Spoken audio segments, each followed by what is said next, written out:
Hello दोस्तों, और जितने भी फ्रेंड्स हैं, अगर किरण पैरामेडिकल्स के यूट्यूब चैनल को सब्सक्राइब नहीं किए हैं तो चैनल को सब्सक्राइब कर लें ताकि आप लोग को डेली प्रीवियस ईयर जो मिल रहा है उसको मिल सके। तो आगे हम लोग देखते हैं कि आप किस तरह से क्वेश्चन, इसमें हिंदी के कुछ प्रश्न हैं। तो ये पहला नंबर सेट है। तो पहला number daily by daily set, GK का एक सेट, और ये इसका हिंदी का एक सेट और इंग्लिश का एक सेट। एक तरह से टोटल सब्जेक्ट का एक एक सेट करके सबको बताया जाएगा। तो आप चैनल पे नए हैं तो चैनल को सब्सक्राइब कर लो। चलिए हम आगे प्रश्न की ओर बढ़ते हैं। पहले प्रश्न में आपको ये मिलेगा, किस क्षेत्र की बोली काशिका कहा जाता है। कौन सी क्षेत्र की बोली को काशिका कहा जाता है। ये कहीं आपको प्रश्न नहीं मिला होगा, तो ऐसे ऐसे प्रश्न पूछे जाते हैं। ठीक है, ये जो है प्रश्न आप लोग को बहुत ही इम्पोर्टेंट एग्जाम के पर्पज़ से होगा। और चलिए हम लोग ऑप्शन के अनुसार बढ़ते हैं। भीलवाड़ा में बोली जाती है कि दिल्ली में बोली जाती है कि वाराणसी में कि सूरत में। ये जो है किस क्षेत्र में काशिका बोली बोली जाती है, तो सी नंबर ऑप्शन वाराणसी में बोली जाती है। ठीक है, अब है आगे भाषा संबंधित जो भी जितने भी हैं हिंदी से रिलेटेड मैं वो बता दूंगा। ठीक है, खड़ी बोली का दूसरा नाम क्या है। एक खड़ी एक बोली है, हम लोग बोलते हैं देहात में कि खड़ी हो, जो खड़ी होना कि ना होना, इस तरह से बोलते हैं।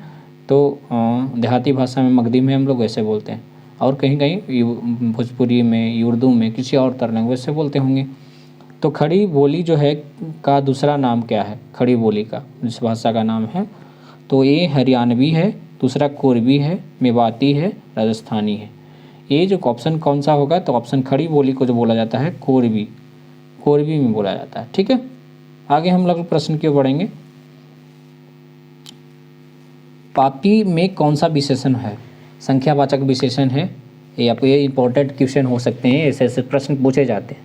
आप प्रश्न में ऐसे ऐसे प्रश्न को आप सिंसियरली आप अपने दिमाग में बैठाएं तो आप लोग को इस पूछा जा सकता है। ठीक है, पहला जो संख्यावाचक हो सकता है, सर्वनामवाचक हो सकता है, गुणवाचक हो सकता है, परिमाणवाचक हो सकता है। इसमें से कौन से ऑप्शन हो सकते हैं, तो जो पापी जो है ये गुणवाचक है ना, एक विशेषण है। एक एडजेक्टिव तो है ही, लेकिन कौन सा एडजेक्टिव है, तो ये आपको गुणवाचक है। ये अपना प्रॉपर्टीज बता रहा है, गुण बता रहा है। ठीक है, निम्नलिखित में से तत्सम शब्द कौन है। ऑप्शन आप यहाँ पे क्वेश्चन पढ़ सकते हैं। पहले क्वेश्चन देख लीजिए, निम्नलिखित में से तत्सम शब्द कौन है। पहला ऑप्शन की ओर बढ़ेंगे। पहला ऑप्शन आपके सामने दिख रहा होगा, ये है कान, मुख, जीभ, जीभ जीभ ठीक है, दांत। इसमें जो है आपको कौन सा जो है ये ऑप्शन होगा, तो इसमें जो है आपको ऑप्शन होगा मुख, यानी B number option right answer हो गए। ठीक है, पृथक शब्द का सही विलोम शब्द क्या है। आप किसी आंसर के अनुसार बता सकते हैं पृथक शब्द का सही विलोम शब्द क्या है। तो पृथक शब्द का सही विलोम शब्द एकत्र करके आप लोग बता सकते हैं। तो आप ऐसे देख सकते हैं। तो पृथक शब्द का सही विलोम शब्द जो है आपको मिल रहा है इस तरह से, तो एकत्र, संयुक्त, छकित, सुघटित। इसमें से कौन सा ऑप्शन होगा, तो बी नंबर ऑप्शन राइट होगा, संयुक्त। पृथक माने अलग कर देना, और संयुक्त मतलब एक साथ जोड़ देना। ठीक है, अगला प्रश्न इस तरह से आपको सामने ये है, आपको ये दिख रहा होगा, इनमें से छठी का समानार्थी शब्द कौन सा शब्द नहीं है। छठी का समानार्थी शब्द नहीं है, इसके बारे में नहीं बताना। ऐसे ऐसे प्रश्न आपको एकदम 100% पूछे जाएंगे, जो वो नहीं पूछ रहा है आप हाँ बोल देते हैं।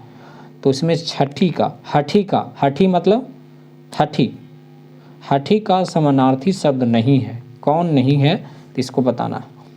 तो हस्त, दंती, हस्ती, करी। तो इसमें जो हस्त जो है, हस्त माने हाथ होता है, तो हाथ का ये इसका समानार्थी, उसके समान शब्द नहीं है। तो ये ए नंबर ऑप्शन सही होगा। ठीक है, जिसमें उत्साह ना हो उसका ऑप्शन बताना है। ये उसके एक अनेक शब्दों के बदले एक शब्द है, ये पूछा जाता है, एक क्वेश्चन पूछे जाते हैं। ठीक है, ये पीएम और पीएम जितने भी स्टेट लेवल हैं, पीएम और पीएमएम इस तरह के जेंडिक में पूछे जाते हैं। ठीक है, निरुत्साही, कुमुदुक, मृड, और एक ऑप्शन आपको ये मिलेंगे, तो कतार, कातर। इसमें जो है जिसमें उत्साह ना हो, उसको बोलता ना आदमी कि कतराइल जैसा कर रहा है, मूड है, निरुत्साही है, कुमुंडुक है, तो इस तरह के मूड रहता है तो करता है, नहीं तो ये पगला है, इधर से उधर घूमते रहता है। कहीं कहीं देखे होंगे इस तरह से। तो ये है जिनमें उत्साह ना हो उसको निरुत्साही कहा जाता है। ये नंबर ऑप्शन सही होगा। ठीक है, अगले प्रश्न की ओर बढ़ते हैं। अगले प्रश्न आपके सामने ये रहे। तो ये है स्वर संधि का उदाहरण बताएं। स्वर संधि का उदाहरण कौन है, क्या है? ठीक है, तो अन्वय, किंचित, तदुप्रय, नीरस, इसमें कौन से हो सकते हैं स्वर संधि के? ठीक है, तो इसमें ऑप्शन बताना है। स्वर संधि का उदाहरण कौन है इसमें? तो ये पहला नंबर ऑप्शन है भी मुझे दिख रहा है कि ये स्वर संधि है, इसमें स्वर लगा हुआ। ठीक है, इस तरह से स्वर और व्यंजन का।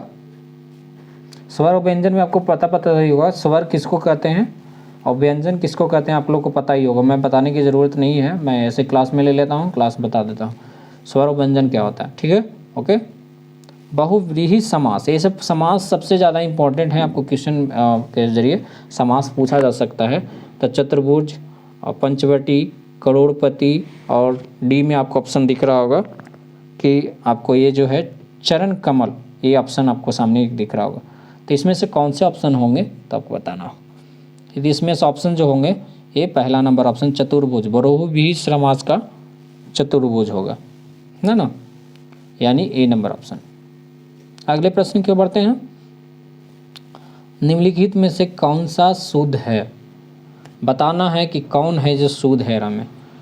सब गलत लिखल है में, लेकिन शुद्ध बताना है। ये आँख भी लिख दिए हैं जो सही लिख दिए हैं, और इसमें बताना है तो इसमें कौन सा जो शुद्ध है। तो दो चीज़ इसमें शुद्ध हो गया, हम लिख दिए इसमें मिस्टेक हो गया आँख लिखने में। थोड़ा आँख ऐसे ही लिखते, सिर्फ सिंपल आँख लिखते, जैसे कहने का मतलब इस तरह से आँख ऐसे लिखते, तो इस तरह से ये गलत होता। लेकिन ये आँख सही है और बी वाला भी सही है, तो यानी ए और बी दोनों हम लोग ऑप्शन दे रहे हैं। लेकिन आपको इस तरह से ऑप्शन नहीं दिए जाते। अगर दो देगा तो इनमें से दो, इनमें से ए बी और बी और सी ऑप्शन दे देंगे कि इस तरह से ऑप्शन चूज किए जाते हैं। तो आगे वीडियो देखने के लिए धन्यवाद। अगर हम मिलते हैं अगले वीडियो में, तो आपको वीडियो को देखते रहे, लगातार बने रहने के लिए धन्यवाद। Thank you. आज के लिए इतना ही।